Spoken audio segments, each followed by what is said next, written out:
he was 50, 55, I think. So he was young as well, relatively young.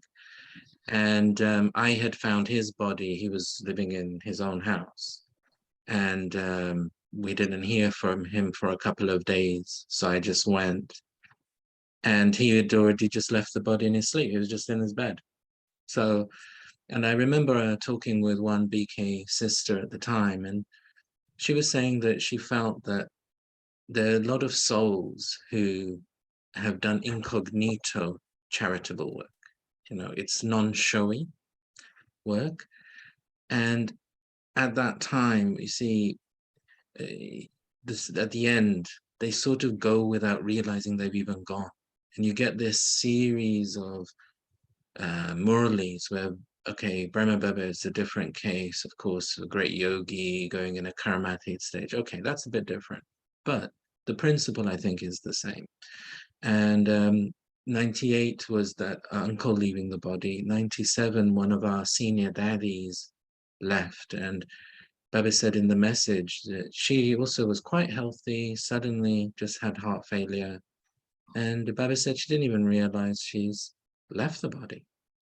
And so I began to get those insights that actually and then you might all remember that when Ranjan Ben's youngest brother left the body in COVID, she had been sitting up and having yoga for the week before. And Baba said in the message, that soul also didn't really feel any fear of death at the end or anything at the end. So I'm beginning, it's all piecing together for me that what happens is a combination of the soul's own karma and good wishes of others, like in an incognito way. It helps out, and you don't have prolonged suffering just suddenly. And the sadness of the Iron Age is just life becomes too short, it's just so untimely. So that's a sadness of the Iron Age. But within that sadness, we have solace, where a soul probably has not even noticed that much that they even left the body. They just went quickly like that. And so I think you can take comfort in that. Then the sister who talked to you about the next stage is correct. So in Baba's Muralis, he talks about the soul being a rocket. And he says that those rockets are fast, but nothing is as quick as the soul. That literally the soul leaves one body, and then, you yourself have been a mother, are a mother. You will recall back, many of you here are mothers. You will remember the day when you felt your baby move for the first time. That is the soul entering the body. So as much as the shock on your end, some mother somewhere is actually dancing in happiness. So Sudesh Devi, and the sister in London, she used to, I've attended a few talks where she would give talks after someone has left the body or given a funeral talk. And the example she used to give was Northern Hemisphere and Southern Hemisphere, that here our sun sets in the north, but that means it's rising in the south. Yeah. So when you look at the soul, you got Baba's third eye of knowledge. We begin to understand, as much as our heart, as I always say, I think our heart takes time to catch up with our head. But even having the knowledge in our head helps us a great deal because it teaches us about eternity. And Baba wants us to move to that complete consciousness of eternity, like he has, that there's no such thing as any beginning or end of anything, really. We're all part of a continuum. And so if you look at it from that perspective, as you say, it was already predestined, that a new role, like what's amazing is that the fetus would have been prepared for several months without us even knowing. And those new parents have begun to invoke, because that soul will have karma with new parents and a new role to play. And we don't see any of that. Shib Baba can see all of this happening, all of the machinery of I like to call it the in-between moments. There are many in-between moments within the drama, and us as human beings, we can only see the between. We can only see the obvious things. But there's so many in-between things, so much subtle machinery. So yes, the soul doesn't have a delay. Baba says that the soul just leaves one because it's already pre-prepared for the next body. And the soul was already going to go. How they eventually go, the exact moment, that's can be very, but they were going to go. It was already predestined. And the shock of the Iron Age is that we just don't know. It's all sudden. Baba says in the Golden Age, we have a vision in advance. So we know we're going. So there isn't that shock, and you live your full lifespan. Sadly, in the Iron Age, we don't have any guarantees. It's a big reminder of what Baba tells us. You can't really rely on anything in this world. You have to rely on Shabbat. Because without Shabbat's support, our heart just goes up and down all the time.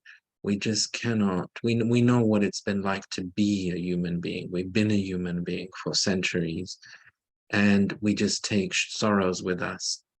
Now what Baba wants is, he says, right, time for me to play my role in your life. So as you're saying, you experience a great deal of support and a subtle level from Bab Dada, and you've got Brahmins in your Lokik family, but also the Brahmin family wider.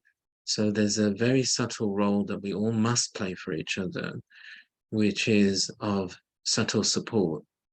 And subtle support manifests exactly as you describe. The inner soul's heart, there's like a cushion. So I've heard Baba speak in a Borg message once that even in the Copper and Iron Ages, one of the ways that he helps the devotees is that when there's some big sorrow coming in their life, he puts a cushion inside of their heart, so that they actually don't feel the full magnitude of the event. So this is what you will experience.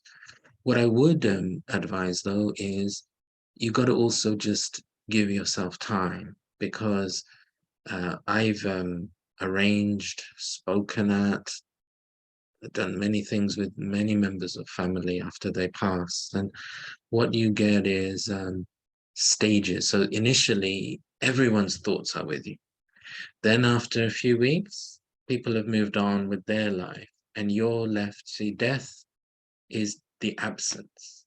There's the soul that's parted actually just moves into another family. So they reattach. The absence of the attachment is for the people left behind. So there's the death that happens to the people who are living. And there's the death to the soul who's moved on. Now, you're quite right that for that soul that's moved on, we can continue to have yoga. I think we carry on having subconscious connections with everyone we've ever been related to. And that's what the subtle region is. So on that subtle level, now you, as Baba's child, what you have is, instead of just doing things in the remembrance of that soul, what you would do is you would remember that soul in front of Baba. And you say, well, actually that soul's deepest connection is with Shiv Baba anyway. Our connection with each other is temporary, but the eternal relationship for all souls is with the Supreme Soul. And so Baba cares even more than we do about all of these souls. And so you can just, in Hinduism, they have 13 days of keeping the lamp going as a ceremony. And Ranjan Ben tells me that in Mwanza, when she was a child in Tanzania, there used to be on a rota. You had to literally keep it going so it doesn't go out over 24 hours for 13 days. And Baba explains this is the memorial that as a soul departs, we have to stay in yoga for that soul. And it's not the physical lamp, but it's Shiv Baba's light. And so what you're doing is you're sending that soul light, because they're in an in-between stage while their body grows, and then they'll be born in about 4 or 5 months. So what you've got is you're sending light to that soul, and they will feel Baba close. Or like if they believe in Jesus, they'll have the feeling of Jesus being close. Baba said in yesterday's Morally, he sustains the devotees by giving them visions of the deity they worship. So he will feel like Christ's support, if that's the support. But Shiv Baba says it's me doing it all, really. But he respects the sanskars of the soul.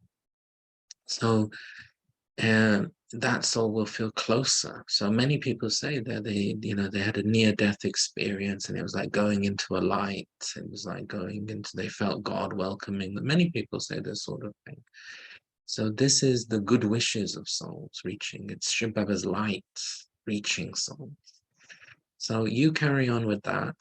Then the other thing you can do after a while, you can talk with your sisters, and as a family, maybe, I don't know where you're all more gathered, whether it's in the New York side or in the Trinidad side, but you could maybe even in both centers, you can give a donation into the center and have special bhog offered on a Thursday or a Sunday. And we do that, and then we remember that soul to Baba, that Baba, you carry on feeding that soul. Make sure that soul is fed in the whole of his next birth. And then from time to time, you can carry on giving a donation at the center on behalf of that soul. And again, that soul will find that they suddenly get lucky with money in between as well.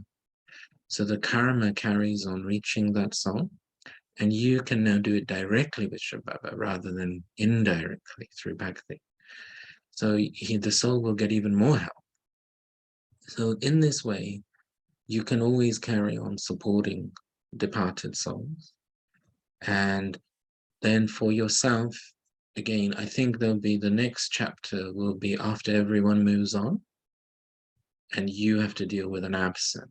So in those moments, you must take yourself into Baba's space, or whether you've got a corner with Baba's picture or whatever you have. And I always found journaling was very helpful. So just writing to Baba, putting down your thoughts and feelings and journaling everything, and just handing those thoughts over and giving yourself time to grieve, and emerging Shiv Baba's light and love into yourself. And not to feel that needs to be rushed. I think that you can take your time and you sit with Baba and you just let Baba heal. And this is the advantage we have at the Confluence Age, that we actually have someone who can reach into our hearts and heal us. Otherwise, as we all know, for so many births, we just carry around our grief, really. You just sort of try and suppress it and subdue it and get on with life and cope. But we don't have to do that as Brahmins anymore. We can really genuinely heal. And what that does is it also then frees that other soul from any grief they may be holding. So as we heal, it releases everyone else. You all have that feeling when someone's just holding on to grief, you feel sucked into that grief. It creates like a vibration, a chain.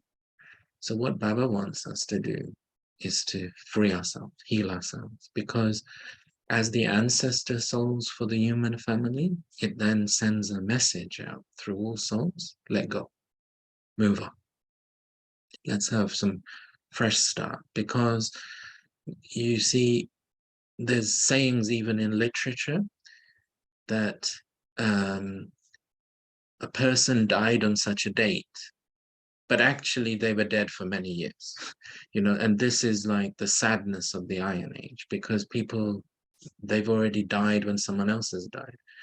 Here in England, we had a very famous queen called Queen Victoria, and her husband died when she was 42, and she was in mourning for the next 60 years. She never enjoyed being a queen after that. She had 12 children, never enjoyed it. Because, and this queen, just like Queen Elizabeth who just left, she sort of had learned from her ancestors' experience. So she was trying to deal with deaths in a different way because, and the Queen's mother, so the Queen Elizabeth's father, he died obviously in 1952. So the Queen's mother was only 40 as well. It's about the same age as Queen Victoria, but they learned from that lesson. So the Queen's mother, she didn't hang on to the grief. She lived a full life. She acted as a mentor for her daughter. And this is very important, that we're not just dying inside like we would in the Iron Age, but actually we are using Baba's energy to renew, refresh, and understanding that actually it's a continuum. And so everything is eternal anyway. And you never lose your connection with any soul at any point. Never happens. All part of the family tree. It's just that it gets reorganized. So it's more a case of, like Sister Sudesh used to say, that it's like someone moving out of your house and moving down the road. You know, how much would you grieve that? You know, your child leaves home, they buy a house down the road. So this is what it's like. This is how we got to see death. Okay, they moved out of my house. They're in another house. You know, they're making a new life for themselves there. You know, we got to be happy for them. So when children leave home, always parents feel like it's like a death, really, often. But you know something new is happening for them. You know, something more is happening for them. So this is the sentiment that we have to keep.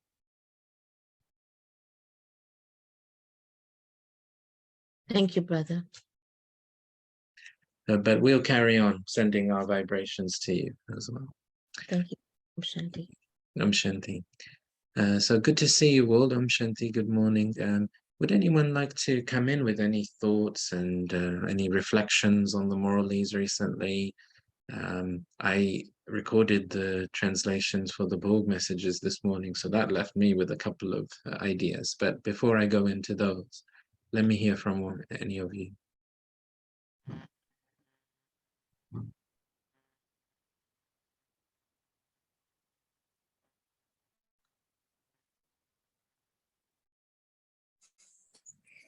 Om Shanti, can you hear me? Yes, hello Sujata Ben, Om Shanti. Om Shanti. Just a question. You're talking about the soul sleeping and the body being ready. What will happen if a soul leaves in an accident? Recently, I don't know them, but I know the father, but the daughter and this grandson had an accident in South Africa.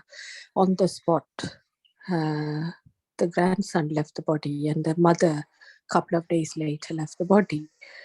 How do you send, good wishes to those souls? And I have been sending with Baba, but how do you see that?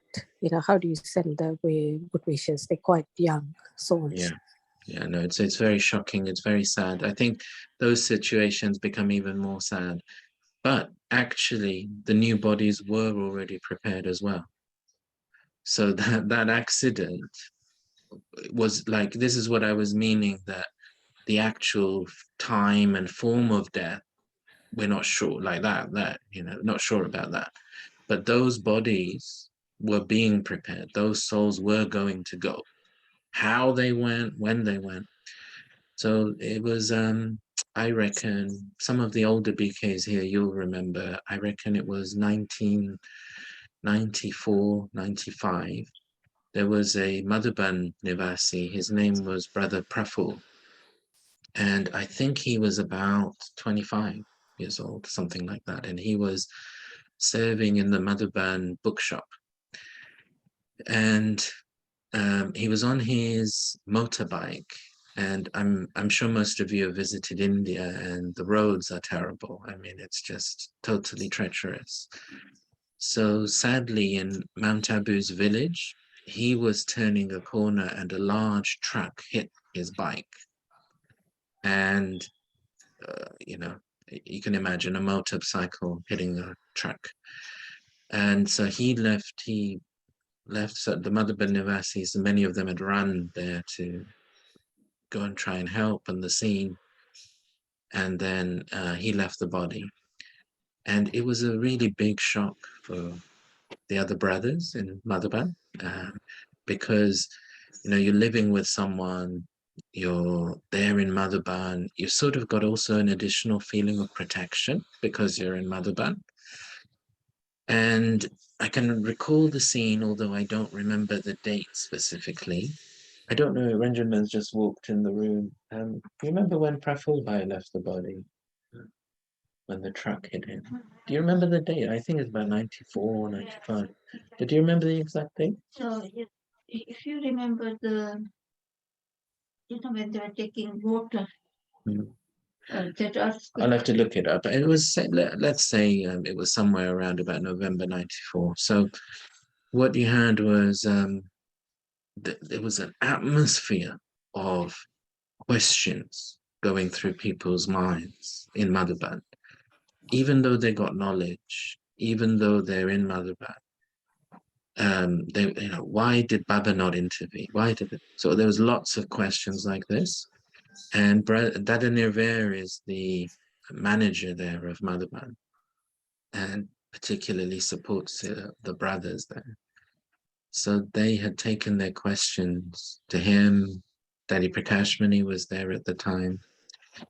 And I can't remember, I might have been there in Madhuban or whether I saw it later in the video, but I remember it vividly. And after the Murali, Dada Nirvair put the questions to Bap Dada directly. And particularly, I mean, it's quite a big thing, isn't it? You ask God, why did he not help? So, but he put it directly to Bap Dada.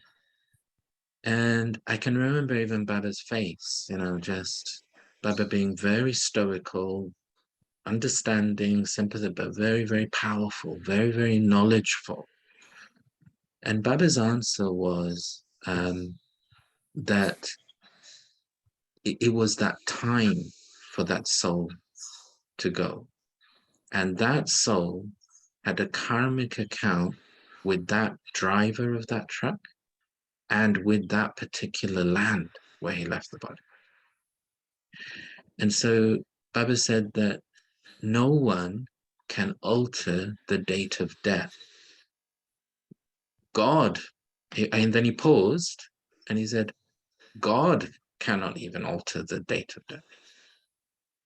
And I remember it was so powerful. And then Dada Nirvair chuckled at that moment because Baba was really emphasizing this point. He was picking up the mind, you know, that in Bhakti, we assume God can do everything. And one of the signs of a God is we sort of think, you know, it's like a voodoo thing, isn't it? You can make the dead come alive again.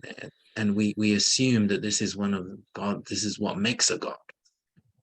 And we've seen through the history of the Yajna, look, even with Mama's illness, Mama was only 46. You know, if you think I am 44. So Mama left just 2 years older than me now. And why didn't Baba do more? Everyone expected. But what Baba is saying, this date of death, because the soul has a role in the drama and we are not able to see, something better, something else has to happen in another role. So Baba said there's the time of death is fixed, and then how a soul leaves, there's a particular account that the soul is settling by leaving in a particular way. So where it's an accident, it is shocking. And obviously it's traumatic for, like, it's an accident. So the driver didn't mean to kill someone there. And there's a, you know, and then for everyone witnessing, everyone helping, you know, there's a whole different dynamic there happening. So there's accounts being settled in different ways there, and that's it. How do we help? Well, it's the same, because the soul will be in its next womb, but in those cases could be in more of a case of confusion, because as you're saying, it's younger as well, and so there's more trauma, maybe more, the soul is carrying something there. And then for the family members as well, it's more traumatic. So we have to have very powerful yoga. The messages that we heard this week, if you've had a chance to listen to them, I only posted them this morning, but the messages are almost like, even though the Bhog is offered in different places, there's a common theme. What's the call of time? What's the call of time for you Brahmins? What do you have to do now?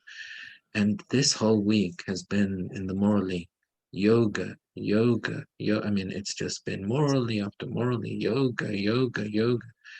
Baba is being very clear that words are limited. You know, someone is going through a grieving process. Your words are only going to be able to help so much, right? They can be of some comfort, maybe, but then ultimately they don't help that much.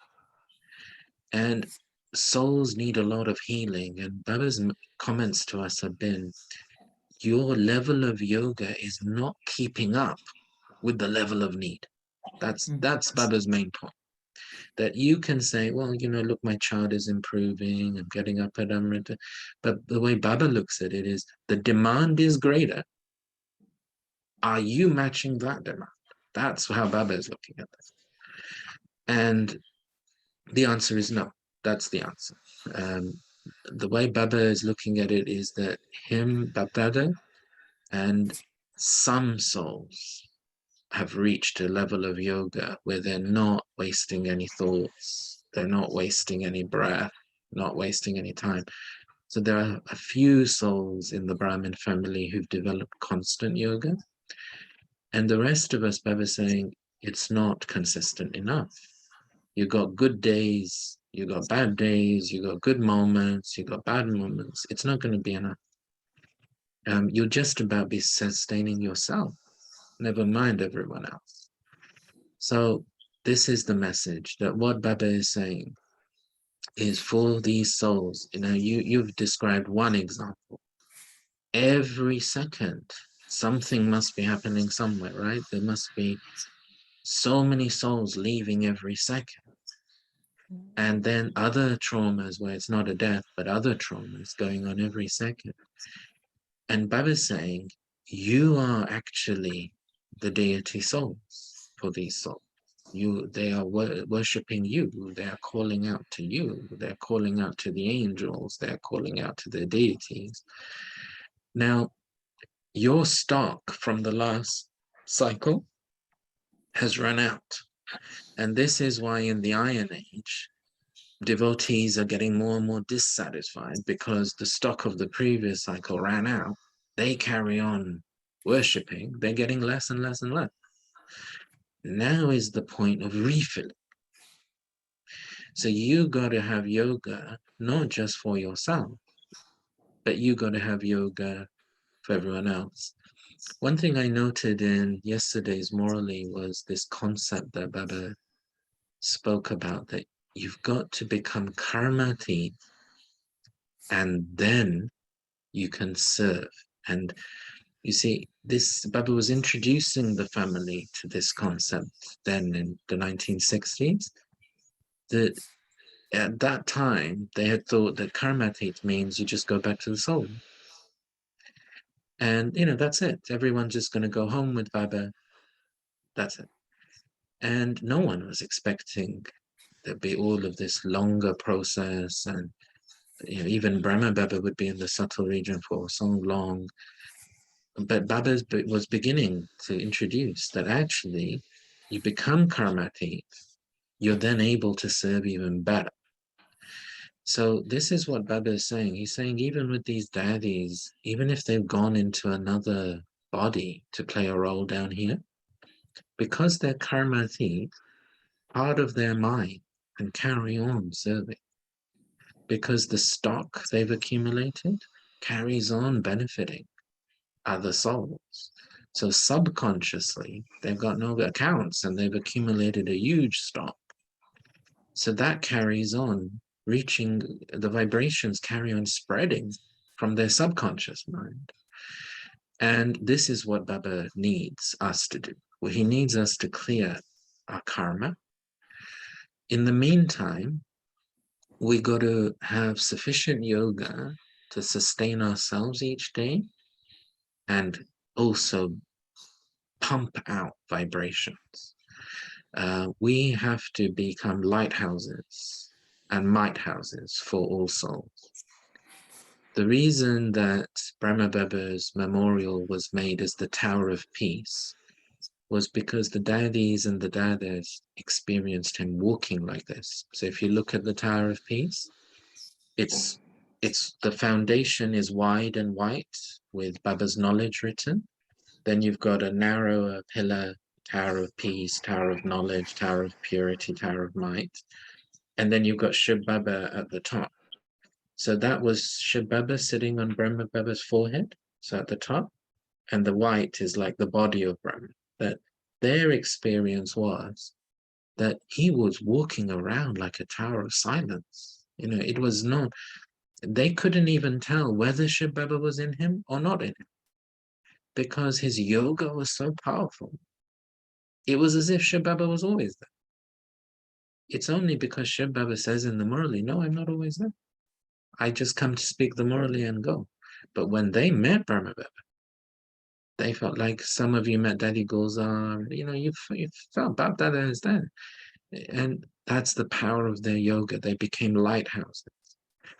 So this is what we must do. And one thing that I found useful as a reminder is I split my day into 3 sections.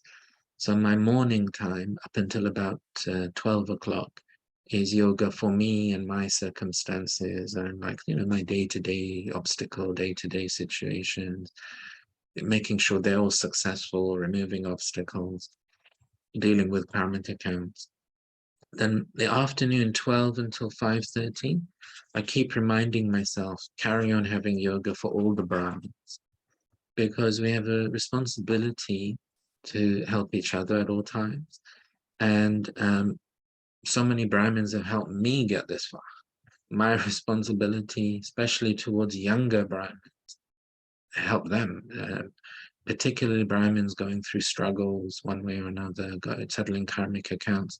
They might not have the strength to have yoga themselves. So I feel I must have yoga for them.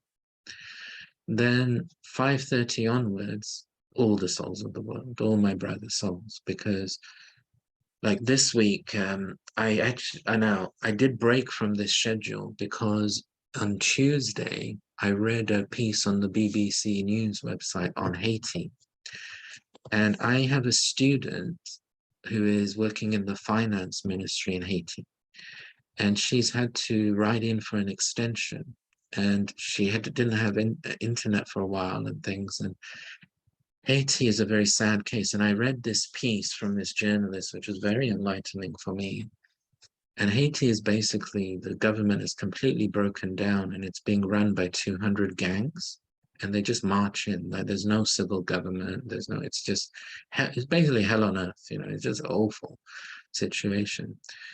And I couldn't get it out of my mind. So I had to get up in the morning and dedicate my Amrit Vela to that country. So I sat in front of a map of the world and I zoomed in because it's like next to the Dominican, that island is called Hispaniola. I'm sure, I mean, some of you are from that region. And yeah, that island of Hispaniola has got a very, you know, it's a very sad history in many ways of colonialism there. And then actually, Haiti is the very first place in the world to gain independence from colonial rule and abolished slavery. So it has like an important history. And then after the Americans colonized it in the 20th century, it's just never really recovered. It's just been really awful. So I couldn't get it out of my mind, to be honest. I couldn't just have Amrit Vela for myself. So I had to just say it. And then for about the next 2 days, I was on the train. I just was keeping Haiti in my mind, and I feel there's like so much negative energy around countries at the moment. But how can that stand in front of Shababa's energy? There's no energy that can stand in front of, you can't stand in front of the sunlight. What darkness can stand in front of the sunlight? And so me and Shababa combined cannot, nothing could stand in front of that. Doesn't matter what energy, could be voodoo energy, could be violence energy, could be whatever, it can't stand. So I was thinking of all the innocents, like people are just marching into people's homes and kidnapping people. I mean, it's just horrendous. So who's going to protect the innocents? And this is what Baba's saying. You Brahmins, you're not powerful enough. You got to increase this, because this breakdown of civil government is going to spread across the world. You know, we've got chapters ahead of us in our countries, because climate change will wipe out economies and it will cause nomadic migration across the world. And then civil governments are based on taxation, they're based on access to resources. So once that ends, the governments break down and you end up like this situation in Haiti. You got many countries like this, actually, Yemen, Madagascar. There are a few countries like that who have broken down completely. So all of the things that support us now, the police, the courts, all of the civil society protections we enjoy, they're going to go. And Baba's saying at that point, what will protect you? Who is your support? You've got to, when times are good, that's when you accumulate your yoga. You can't wait that everything's broken down, then you're going to begin having yoga. You will never be able to do it, because there'll be so much tension for yourself at that time. So you must do it now. And then you have a responsibility to protect souls from a distance.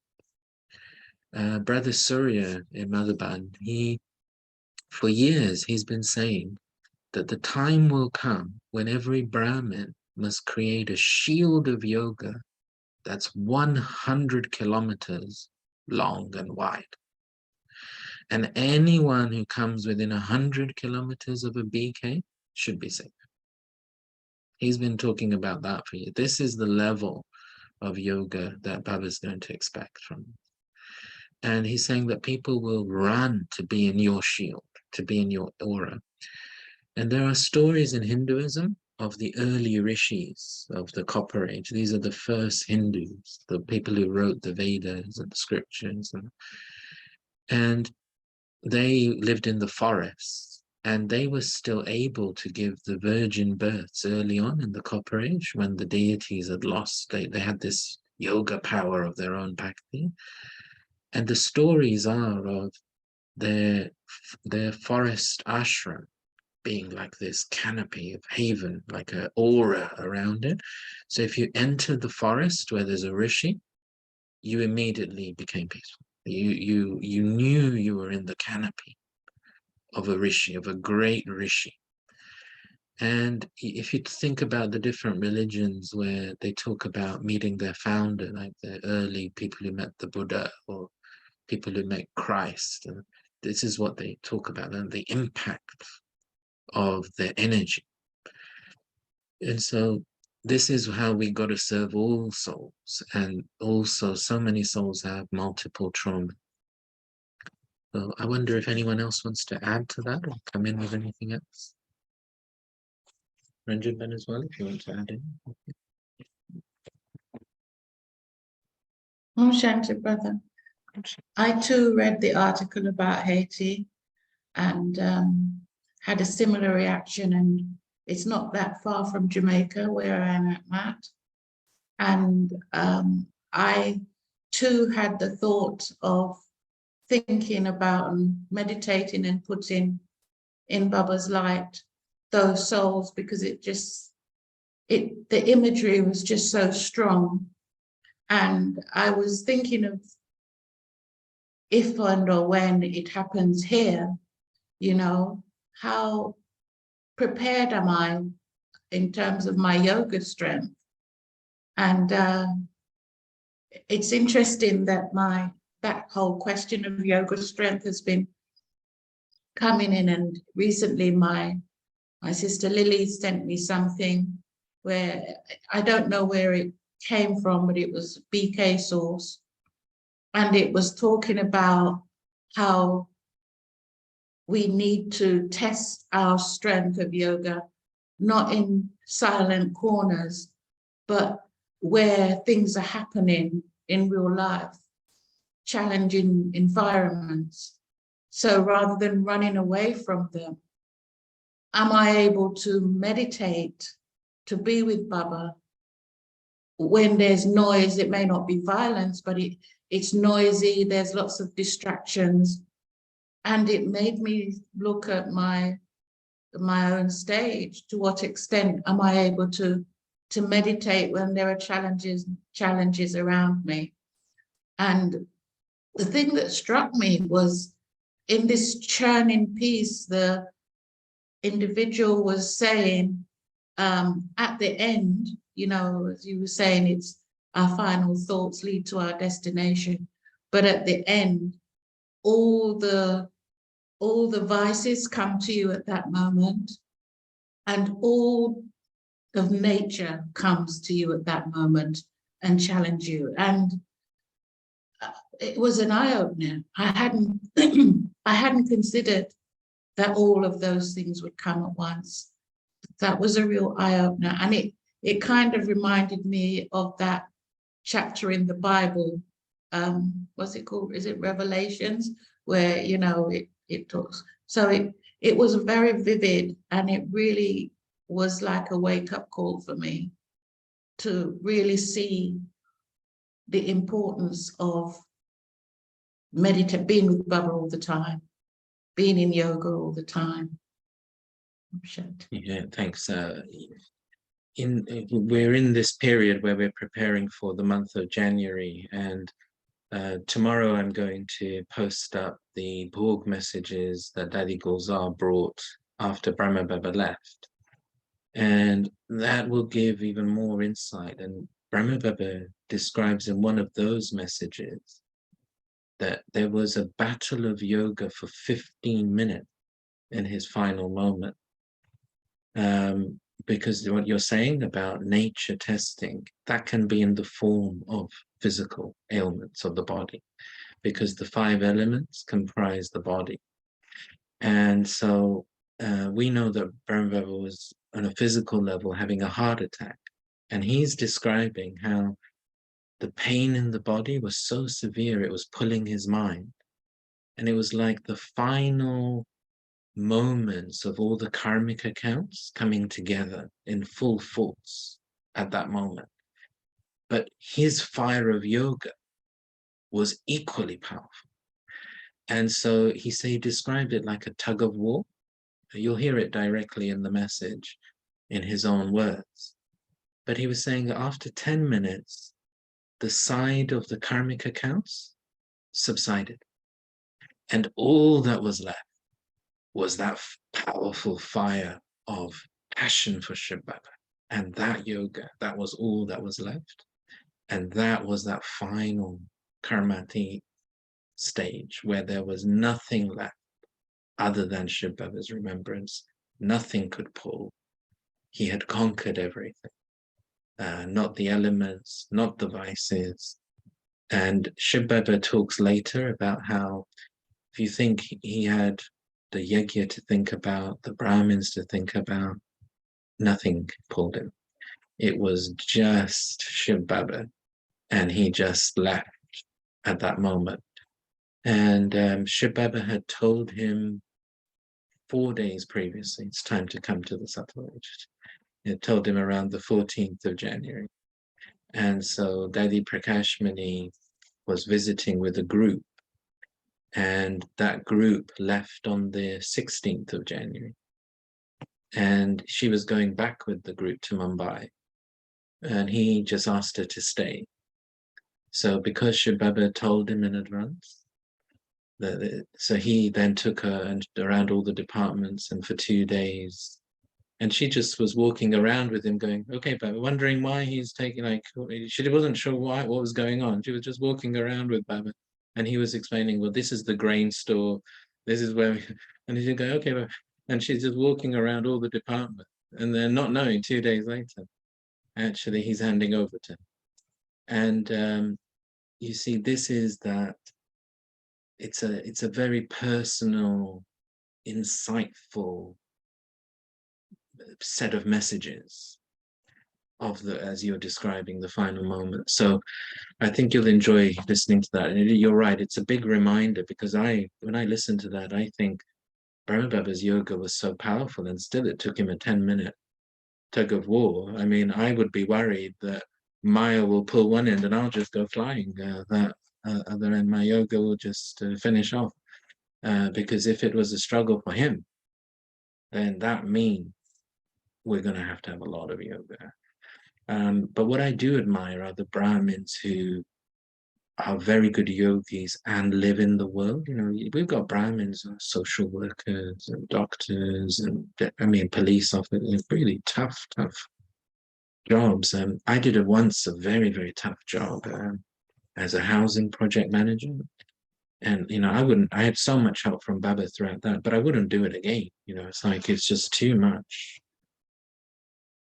draining, too much testing. So drama is going to test us anyway. Anyway, I don't think we need to look for tests, but the main message must be accumulate when times are good.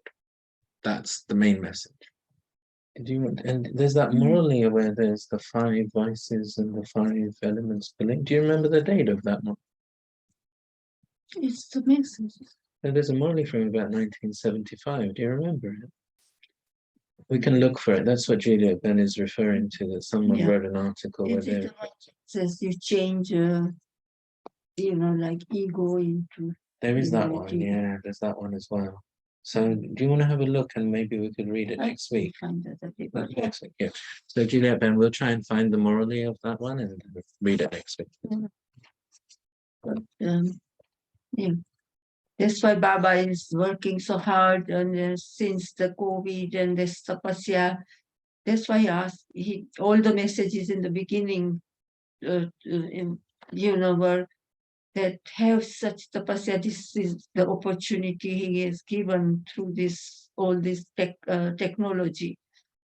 Make the most. And I was really, but I tell you, it's the Baba told us that your relatives, illnesses, everything is going to happen, like you say, at the same time. And this is just a small rehearsal. Baba calls it small rehearsal. There will be a huge one, and it will be even worse from all over, or everything. And like today also, Baba said, only in one of the message, the method is only Sri Baba, wasn't it, from Jaipur? All of them. And don't forget your aim. Baba says, while making effort, after a while you forget your aim, your destination. And so Baba from time to time reminds us and asks us, are you ready if destruction can happen in even today, this evening, or in few hours? Say, are you ready? Visit the video immediately, he asked, and gave us just that was then in 2011, wasn't it? That 75% is not enough. You won't make it, because at least 95% should be there. So, and that was what, 11, 12 years ago. So Brother Bridgman always talks about yoga being like money.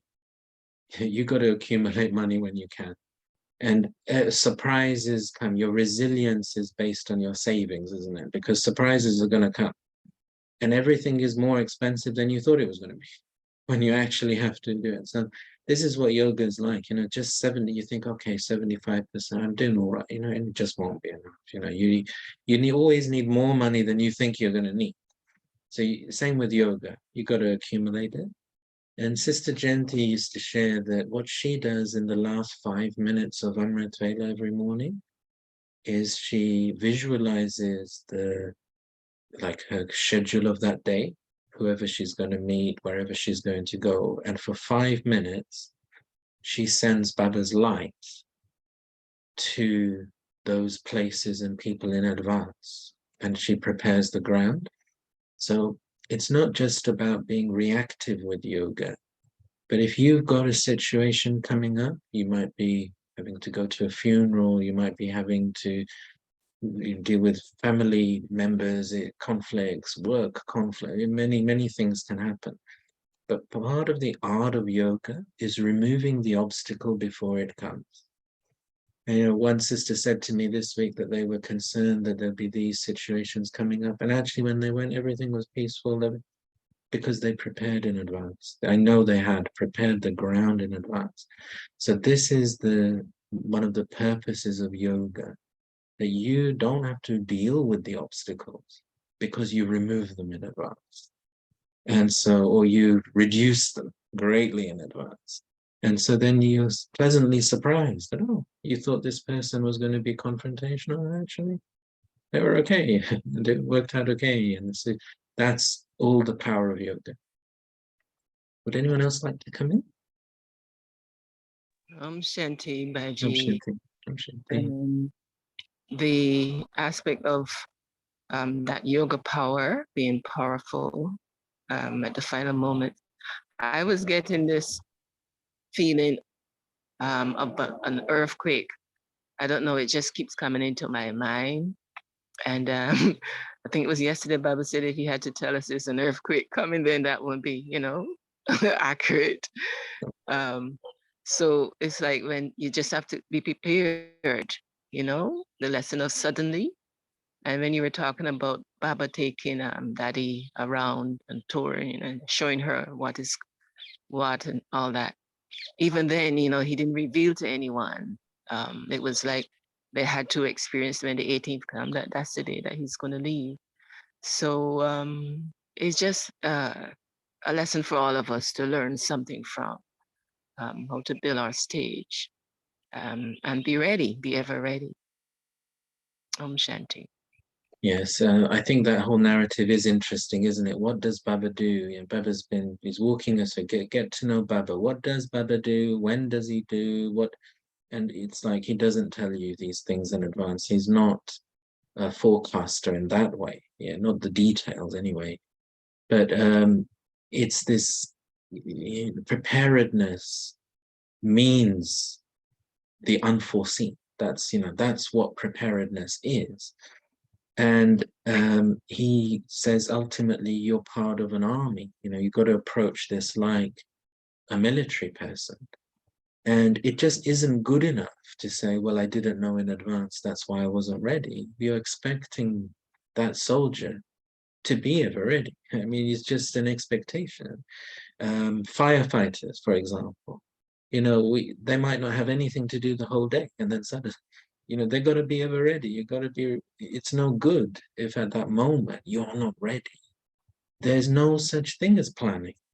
How much can you plan? So there's many jobs in the world where you cannot plan.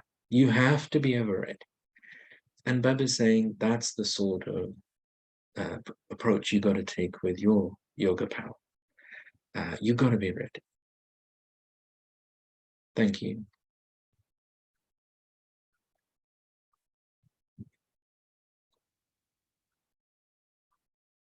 Anyone else like to come in? Yeah, Om Shanti. Shanti. I hope you don't hear the distraction sounds in the background. But That's fine. for Juliet Ben, I think that training was a class with Denise Ben. She would have done in California, I think a couple of months ago. I was listening to it as well. And when you're saying, you know, everything will come. Sometimes we feel we're safe and we're not tested if we don't go through all these obstacles. This is how we build ourselves. And it is not sitting in a corner, but having Baba with us all the time. And she says, when everything will come, suddenly everything will happen. Civil wars, the climatic conditions. And added to that will also be wandering souls, you know, that we will be having to deal with all of these things. So the accumulation of yoga power is so, so important. And Baba recently been saying all the time in the world is, you know, we wasting times sometimes with how we think, the things that we do. Each moment is so precious. So really it is for each one of us. I always come back into saying this term of awareness, you know, awareness of the time, awareness of who Baba is saying I am, faith in my own self and my own power. Like some discussions with Judy over the past few days and stuff, you know, she has this way of always saying, yes, you're a powerful soul and the support is there. But I think each one of us have to recognize when Baba found us, he found us because we are powerful souls, and it is understanding within the self, that recognition within the self that I am a powerful soul. You know, once you claim that power, then whatever situation is coming, once we would have accumulated, we can manage it. You know, and the recent event, even with the funeral and so, and you're saying it, with this yoga power, a situation it comes out so much better, so much peace, and that in that particular day there was so much love and forgiveness, which some of us may not have expected. But the power of a Brahmin, the power of a Brahmin should never be underestimated, and that comes with this full faith in the self, faith in what Baba is telling us. He's now drawing us even more and more in the book messages, because I listened this morning as well, where time is concerned. Time is propelling us to make so much more effort and to finish this waste. Finish this waste. There one other thing, because I would want to take off my thing. With the Murli that happened this week, I want to just read this part. I think it was Tuesday or Wednesday. Baba was saying, you will then listen to him again in 5,000 years. Everything you now write will end. Then who will tell you these things? You know, so that, and he says, for example, old papers are dug up from which they make scriptures, and then the same scriptures on the part of devotion will emerge again. They are not created anew. So my thing is, with these scriptures that Baba referred to, you know, for Brahmins, I always have the understanding or believe that the scriptures were created out of trace memories within the soul. But when Baba talks about these being dug up, I didn't want to think it was the Murlis being dug up, because he was saying it's the scriptures to create these scriptures on the part of devotion.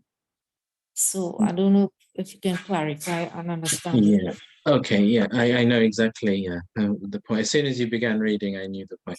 Now I have an interpretation to offer. Okay. So all of you are going to have to take that. But firstly, on your first points, I mean, I thought that they're all very well made, and I totally agree with Denise Ben that, you know, you wouldn't sit in a plane if it's not tested. You wouldn't sit in a car if it's not tested. It's the testing that counts. You know, that's the bit.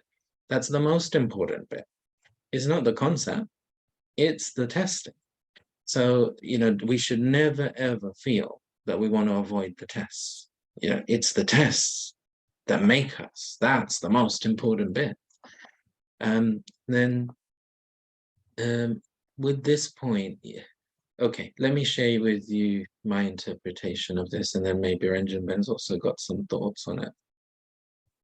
Brahma Baba had an attitude of always moving forwards, never going into the past.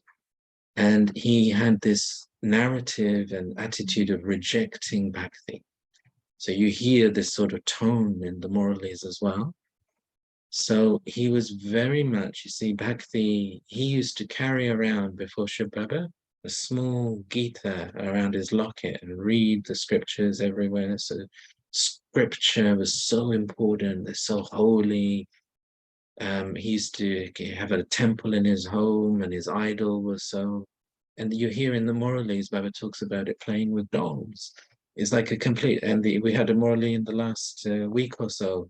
You don't need poems, you don't need songs, you don't. So there's this narrative where he's like rejecting Hinduism in a sense. It's like his journey of having spent a life and many lives doing all these things. And then Shiv Baba is saying, actually, you don't need any of these things. So you just have to be a point, remember the point. So Brahma Baba, there's this narrative running through. And when they were leaving Karachi to come to Mount Abu, they had actually saved all of the Murli notes for that full 13, 14 years. And they had trunks of them. And they were paying by the weight as well to transport and things. So the question was, what do we do with these things? And they were precious to the Brahmins. So it wasn't a case of wanting to. So one of the approaches that Baba took, he said to them then, let's bury all of these, and then in the next copper age, they'll emerge and people will write scriptures from them. So he took up this sort of approach to help people to move on. He didn't believe in hanging on. If you look how little material we've got before the mid-1960s, like nothing was recorded. And anything that was recorded, Baba asked them to throw it away. Baba asked them to, he said, don't hang on to the past. All of the handwritten letters from Bapdada to the Brahmins, Baba used to write something like 300-400 letters per day around the Brahmins. There's so many letters. He used to use a big red HB pencil that used to come from London. And he used to scribble in Sindhi, so no one could read anything he said. And then Daddy Issue was the only person in the Yagya who could decipher his, we call it in England a doctor's scrawl, because no one can read a doctor's handwriting when they write something to you.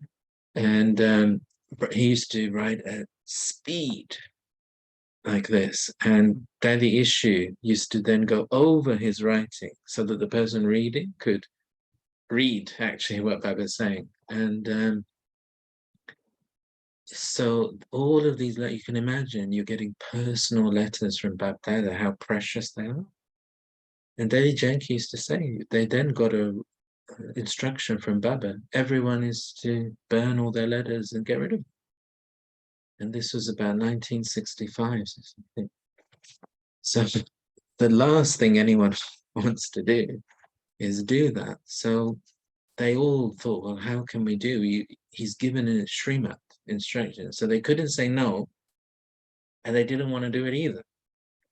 So what they did was they copied all of the content of the letters and then burnt the actual handwritten letters. So that's how they preserved some of it. And then I was looking last year at one mother. She's now 100 years old. She was one of the students of the 1960s. And she was sharing that Daddy Prakashmani she's kept all of her letters that Bapdada wrote to her. And Daddy Prakashmani kept saying to her that you've got to let go of the attachment to these letters now. Come on, let's get rid of them all. And she always just said to Daddy Prakashmani, no way, you're not touching anything. I'm keeping them all. So what you got, you see, the Brahma Baba, he was like this, that he just didn't believe in attachment to anything. You just got to have Shiv Baba. And he was quite set in his ways. He wouldn't even use a microphone. The history hall is built to the size where you could still hear Baba without needing a microphone, because he refused to use a microphone. He said all of this new technology is like he's giving a sermon, he's giving a speech. No, this is the father meeting his children. He will not have any technological barriers in play. We don't have any videos. We don't have anything. And this, he wouldn't allow it. Just about got convinced to record the Murlis. And that's because it's Shiv Baba's Murli. So we got some audio and we got a few photos, right? We got nothing.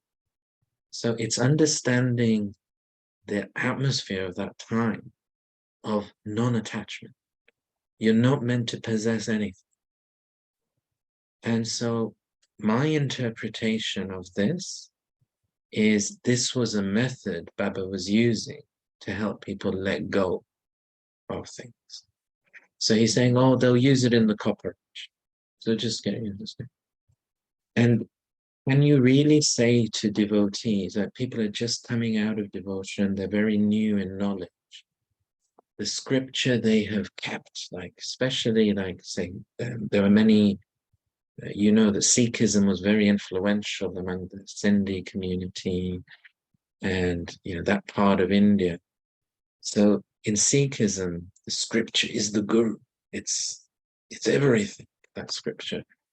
So could Baba say, if so, like what we haven't got in these transcripts of the Murli is some of the conversations in between.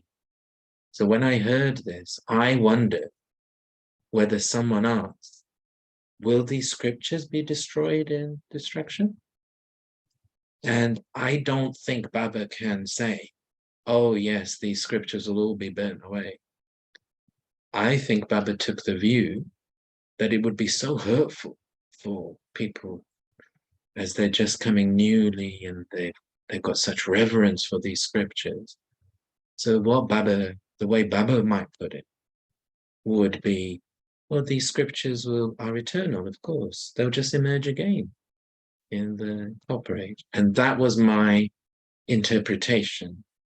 And you can understand why I didn't take it up in the recording, because it was too complicated. And because you've read it, like got a chance to explain a bit more fully, that's my take on it. I don't know if Ranjan Ben wants to come in. Anyone? Or Ambika Ben, you want to come back with something? Yeah, because I'm thinking in destruction, all these things will be destroyed. I know the Murlis were buried and they would have been in trunks, but for Copper Age or also their scriptures, where would it have been? Where it would have been in the earth? So your explanation makes sense to me, because I couldn't see the same scriptures, because that is what I interpreted from the Murli, is that he's saying those scriptures will come back up. The Mahabharata, the Ramayana, all those will come back, and not to make anything anew. So that was a little bit wondering how that will happen. You know? My take on it is Baptada's tactfulness. I don't think anything of this old world can exist even in the Golden Age. Forget the Copper Age. I mean, I don't see how old materials carry on in the Golden Age. Everything renews. Everything is pure. And why would old, like the path of bhakti, like these are old ideas. Like Baba said this week, didn't he? I'm new. And this is all about everything becoming new again. So I just don't see how anything of the old world even carries on into the golden.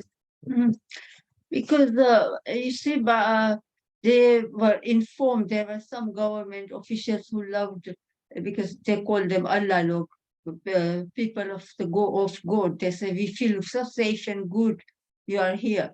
But they had heard that there was civil war and so they were going to come, and they didn't, some of them were opposed Baba and them being there. So they were going to come and, attack them, kill them. So some said, you better, we will help you, and you better get out. They made all the arrangement for this, but there were so many and they couldn't take, and it was a short notice, and they can't take all those things that are. That's why Baba had to say that, because so that they wouldn't feel, that, oh, their intellect won't go back again. They would, but, and Baba said, just start packing, and they took essential things only. And that they need, because at that time they didn't have much money either. And so they had to pack up and go quickly and secretly. Nobody could find out. Otherwise, they would have been in trouble. Mm. So I think that's why Baba, like we say, otherwise, Baba said that, you know, we take our whatever is in our memory, and this is how, you know, like everything will repeat and will happen again and again because we had met Baba. We have that, you know, we have that faith. I think, you know, so this is what will happen for everyone, whatever part they've played, whatever. And Yeah, I mean, yeah, I think at that time there was a very positive atmosphere, but what had happened was that Muslim brothers and sisters had moved from India to Pakistan, and the Hindu brothers and sisters had moved out of what became Pakistan. So it was just the audience changed, and this knowledge is not really so much for the Muslim audiences as much as it was for the Hindu audiences. So they decided to just shift across India. So yeah, but I think it's under, like, now we record everything, don't we? Like, it's just a different time.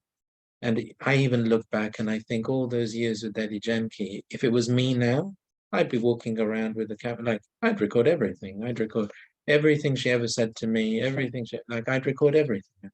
But even in the 1980s, 90s, like, I can remember we didn't even take photographs. You know, it was just like, you didn't want to hold on to anything. So it's an atmosphere. And I think we've got to appreciate that to understand sometimes some of the things that Baba is saying.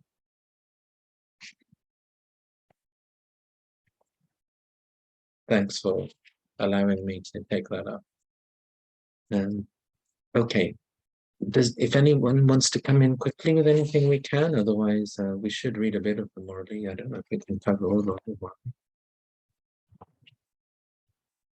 Okay, so let's go into a bit of a Morley, and then if anyone wants to come in.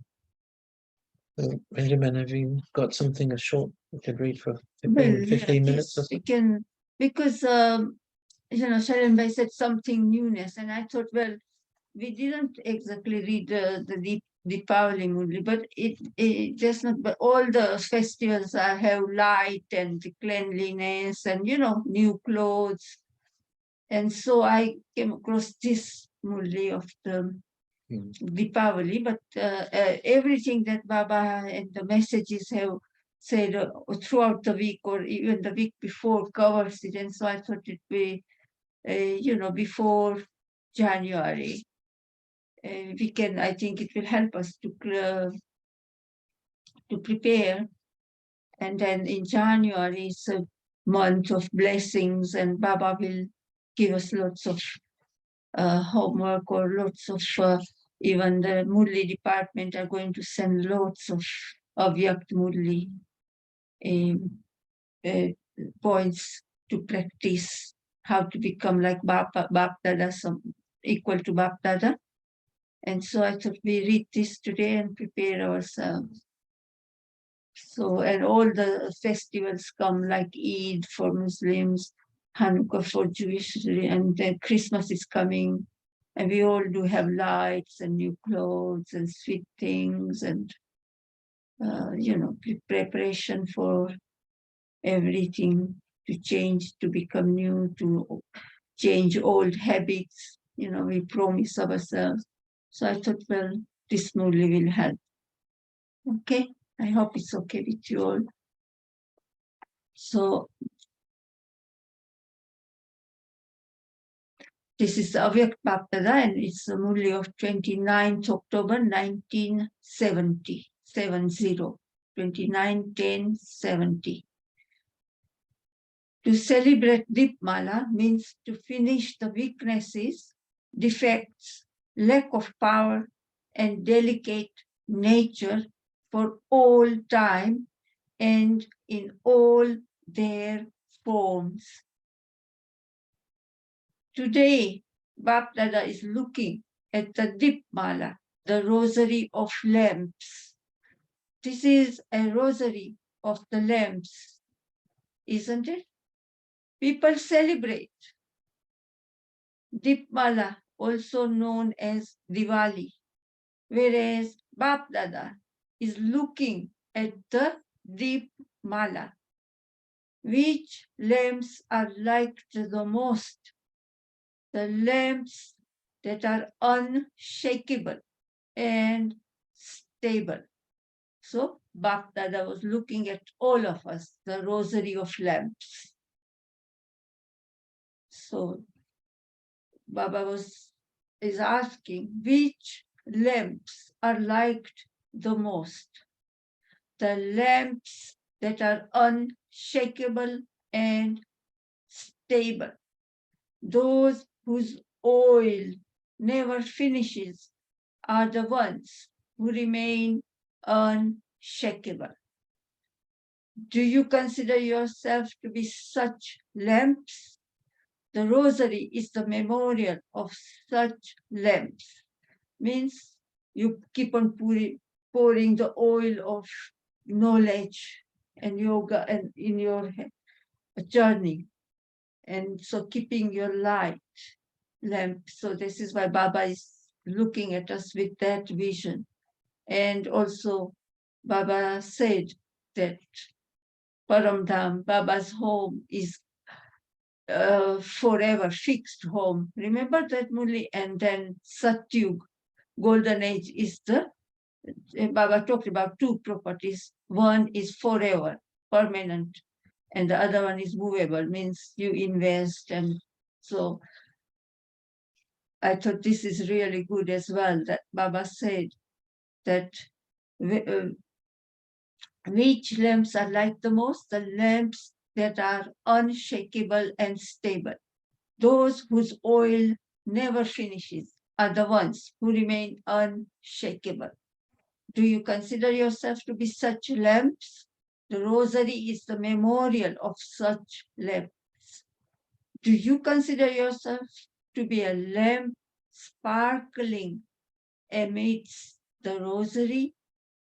Do you have the thought that your memorial is being celebrated today? On the day of Dipmala, you have to pay attention to two things specially. What two things do you have to pay special attention to? What do you think Baba must have said? Somebody, it's in the brackets, so somebody said to Baptada to maintain cleanliness and to create a new account book. So did you think of that? Christmas is coming. So it's the same, we'll be doing our checking, people in the world as well, to maintain cleanliness and to create a new account book. But what aim do they have? That of earning. So on the day of Diwali, business people, this is, they means business people in the old outside world, they worship Lakshmi, and it's called Lakshmi Puja. And they put 2 coins, like whatever 50p pence, whatever cents you have in your money. They all put money, and they want Lakshmi to be pleased with them, and so that they can earn a lot of profit in the new year, next year. And so this is why they shut down the old account, and they have another new ledger or whatever account book, and they put a swastika, and they start it all over again. So they hope the Lakshmi will be pleased with them and help them have lots of profit. So this is, but Baba is referring to those outside business people, but we are also business people. Baba gives us that title. So Baba is asking Baba is saying but what aim do they, business people, have? That of earning. They clean everything with this aim. So you too have to clean everything in this way, and also keep in your intellect the aim of earning. So, we do the thorough cleaning. Every religion will do the thorough cleaning, so that a lot of wealth, prosperity can come. And so this is the cleaning of every vice, everything, subtle impurities inside. Have all of you carried out both the tasks of maintaining cleanliness and earning? Are you content with yourself? When there is cleanliness, there definitely is an income in that. It is essential to be content in both these aspects. However, only those who constantly invoke the divine virtues will remain constantly content in both these aspects.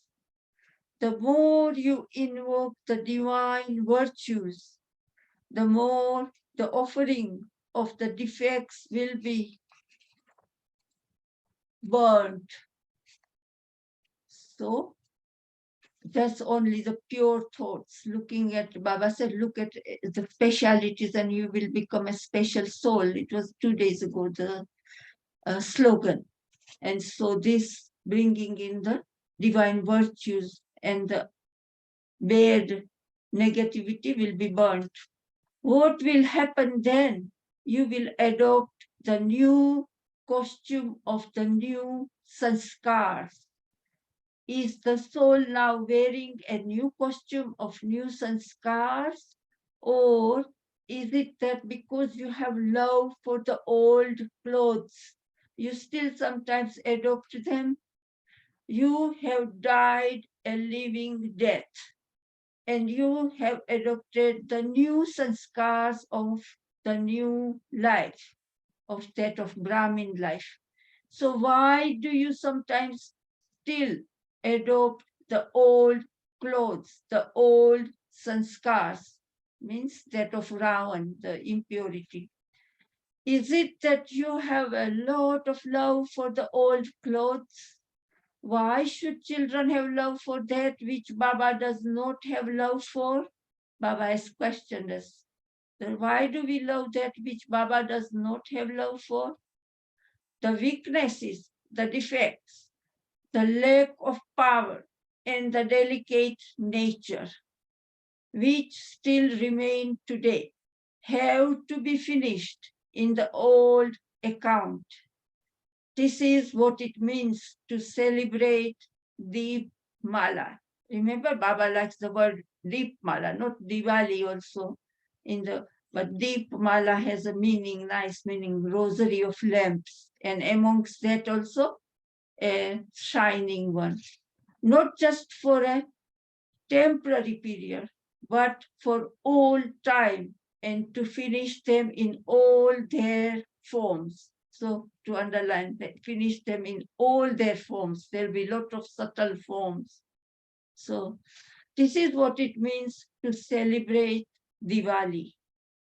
Day by day, you will increasingly experience your golden aged form very clearly, as though it is something you have seen in this birth.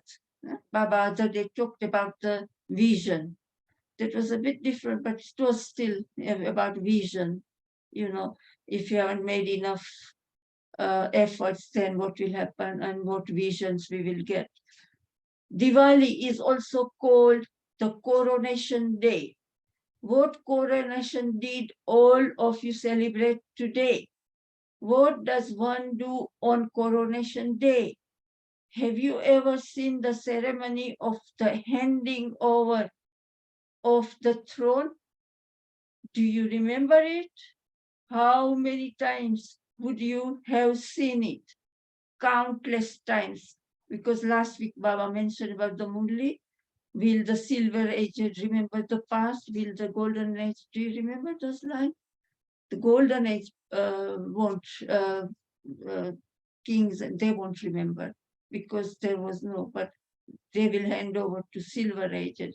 And so silver age kings, and they will remember that those who handed over. We won't remember Shiv Baba, that he made us like that. He handed over. So that's what Baba talked about. And so Baba says, but even here, Few months ago, we watched on the television, even in the Lokik world, handing over. You don't have a royalty, but we have here. So it was a coronation of King Charles III and handed over ceremony. But I'm sure you all would have watched on the TV. So do you remember it? How many times would you have seen it? Countless times. Baba said because Baba said we all will be, throughout our 84 verse, will be in a royal form, remember? In some form of, but royalty. So countless times. That's why Baba says countless times. Day by day, you will increasingly experience it very clearly in an emerged form. So Baba is telling us in advance what will happen, because it happened Kalpa ago, but we have forgotten, like you said, about Kalpa. But now Baba is telling us now, so we remember it, but then we'll forget, and will Baba remind us after a Kalpa again, this Murli.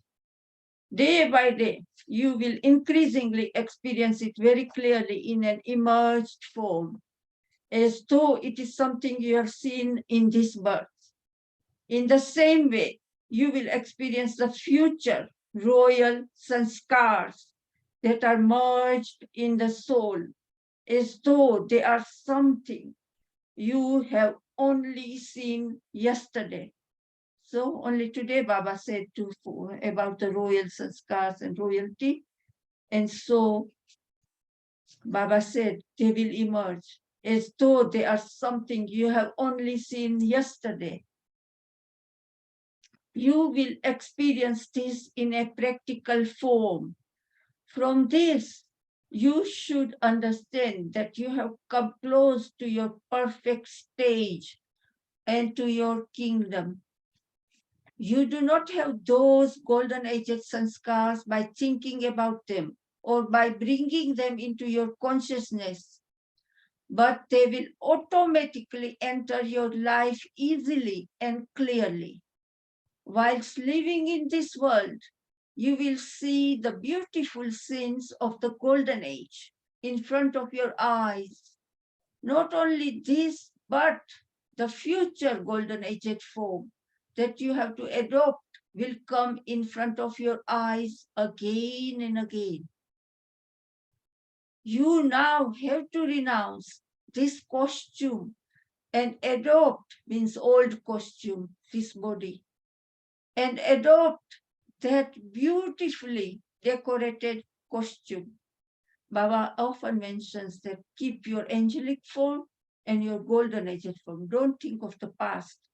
Keep this and make efforts and keep your aim.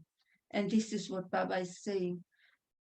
You will continue to have this experience. You will have the experience of the golden aged form now at the confluence age. You will see the effort and reward of everyone in a practical form. So now, on the day of Diwali, you have to invoke the divine virtues. See, because they worship Durga and Lakshmi, and so the divine virtues is for all of us. At present, you say in words that you did it 5,000 years ago. At present, you say, yes, we must have done that a kalpa ago. But later, these words will change. It will become something of this kalpa. Everything of 5,000 years ago will be so clear in your intellect. It will be as though they are just a matter of yesterday. Just as with the instruments of science, such as the binoculars, everything seems very clear and close. You know, when you look at the binoculars, you know, in the opera, they use that, don't they? Or in the horse race. Today, Baba mentioned horse racing. They use those to make it closer. So Baba is giving that example. Just as, so we will see all this that Baba gave us in advance. Just as with the instruments of science, such as the binoculars, everything seems very clear and close. So too, your third eye, so our third eye will see and experience all the things of the previous kalpa clearly and very close. So we are lucky to listen to this Murli today. Remember this and just make efforts, isn't it, to experience all this. Do not keep the account book of old sanskars, even by mistake. So Baba is cautioning us and pointing out, because he's also our teacher. Remember, he's teaching us now, he's with us. Do not keep the account book of old sanskars, even by mistake. Do not adopt the costume of old sanskars again and again. Adopt newness. Also, this word came, newness. This is the mantra for today. So, mantra for today, adopt newness. Do not shed the costume decorated with jewels and have love for a decayed costume. So remember these words of Baba, Baba's advice and guidance. Do not shed the costume decorated with jewels and have love for a decayed costume. Constantly keep the goal and the consciousness of Bapdada in your intellect. And the more method Baba says is constantly keep the goal, aim, and the consciousness of Bapdada in your intellect. The scenes of the future kingdom in your eyes, and Bapdada's name constantly on your lips. So, aim, goal, and the consciousness of Bapdada in your intellect, the scenes of the future kingdom in your eyes, and Bapdada's name constantly on your lips. This is called having a lot of love for Bapdada and being a close jewel. So Baba's Murli of divine, spiritual love. Actually, that love is like a fire, like a jwalamukhi, remember? So it's like a fire. So this is called having a lot of love for Bapdada and being a close jewel. Have all of you kept the aim of being a close and elevated jewel? Or are you content with whatever you receive? And today's Murli, Baba said, some don't make effort. They are content, whatever they get, whatever will be, in their future will be. They don't want to make effort that much. So Baba said, he's asking, have all of you kept the aim of being a close and elevated jewel, or are you content with whatever you receive? If you are content with just this, you will not be able to become perfect. And Baba gave the consequences, result of that. Therefore, always keep the aim that you will definitely become victorious and perfect. Victorious and perfect. That you will finish the words of weakness. Yes, it will happen. Finish the words of weakness, and Baba is teaching us the positive thinking. Yes, it will happen. We are still making effort. These words should not emerge at all. We will definitely do it. We will show everyone by becoming this. These are the words of the victorious jewels who have faith in the intellect.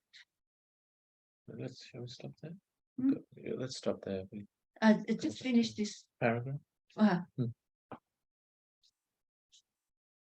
So these are the words of victorious jewels who have faith in the intellect, whereas those are the words of those who are content with whatever they get. They are the words of the children who carry a bow and arrow. So in Ramayana, you know, the warrior kingdom always carry bow and arrow. It's heavy things. Whereas in the golden age, the Krishna is shown with the flute. That is this knowledge. It's very light. Flute is very light. You have to become Swa-darshan Chakradhari. You know, that spinner of the discus of self-realization. SWADARSHN,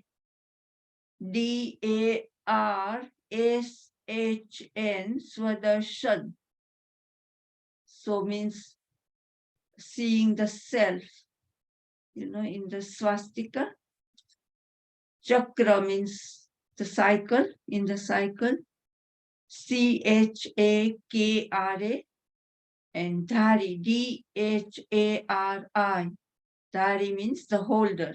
So in your intellect, Swadarsan Chakra is spinning of the churning. But instead, you become Kaman Dhari. Bow and arrow is Kaman Dhari, means you carry KAMAN, command, DHARI, one who carries a bow and arrow. Someone else has to become that. Some children, Baba must have thought, and Baba quote their thought, that, okay, Baba, someone has to become that. Baba, and then Baba's advice, Baba says, do not be merciful in this aspect. Someone will become that. So why not I? There are many who will become that anyway. Acha? Om Shanti. So we can perhaps finish off, because Baba has questioned and Baba has asked a lot of things about that. Is there anything in this old world that can attract you more than the Father? So we live with that and do that homework. So Baba is surprised that children love some things of the old world rather than Father. So, okay, Om Shanti. We had this theme running through the Borg messages of newness. And so Ranjan Ben chose this morally because Baba is the God of fresh starts, moving forward, newness, new chapters. What's next? What's new? What's the change? And so every day for us is a fresh start. And Baba said it for himself that Baba is new. Baba is new. A few days ago. Yeah. Would anyone like to come in with any reflections?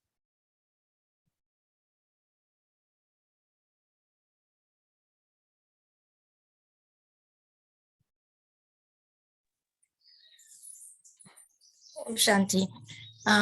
Basically, what Baba is reminding us mostly, that anything of the past, going back into the past, is tainted. And there's nothing really to gain. So the focus really has to be just moving forward, keeping our deity image in front, this awareness, with the awareness of the time and what is needed. So forget the past, there's nothing to gain in the past, but there's the future that there's so much to have, and the value of the future, to keep this deity and angelic form constantly with us. Om Shanti. Thank you. Yes, I took that as well. And this whole thing of, you see, the future is buried inside of you.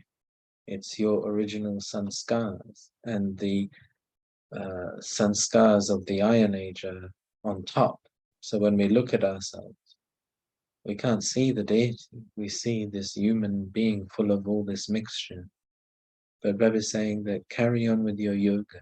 And as you develop your yoga, the alloy will be removed and those original sanskars will carry on emerging. And you'll reach a point where you can really clearly see your deity form, and you'll be able to see scenes of the golden age.